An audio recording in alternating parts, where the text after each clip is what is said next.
അനീഷിനെ ഭീഷണിപ്പെടുത്തിയെന്ന കോൺഗ്രസ് ആരോപണം പ്രതിപക്ഷ നേതാവ് സഹായിക്കുന്നത് ബിജെപി എന്ന് സിപിഎം കണ്ണൂർ ജില്ലാ സെക്രട്ടറി കെ രാഗേഷ് പറഞ്ഞു. അനീഷിന്റെ കുടുംബം പറയുന്നത് പ്രതിപക്ഷ നേതാവ് കേട്ടില്ലെന്നും സിപിഎമ്മിന്റെ തലയിൽ വെക്കാൻ കഴിയുമോ എന്നാണ് നോക്കുന്നതെന്നും തെളിവുകളുണ്ടെങ്കിൽ പുറത്തുവിടട്ടെ എന്നും വന്നതിന് ശേഷം കാണാമെന്നും സിപിഐഎം ജില്ലാ സെക്രട്ടറി കെ രാഗേഷ് പറഞ്ഞു.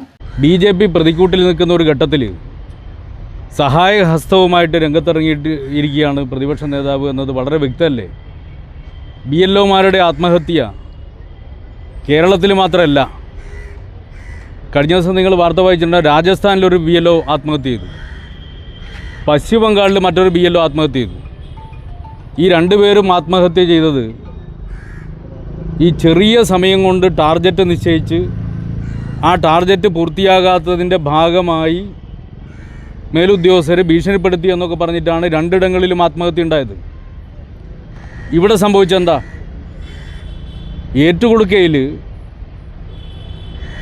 BLOയുടെ ആത്മഹത്യ ചെയ്ത BLOയുടെ പിതാവ് തന്നെ പറയാണ്, അച്ഛൻ തന്നെ പറയാണ്, മകൻ ആത്മഹത്യ ചെയ്തത് ജോലി സമ്മർദ്ദം കൊണ്ടാണ്.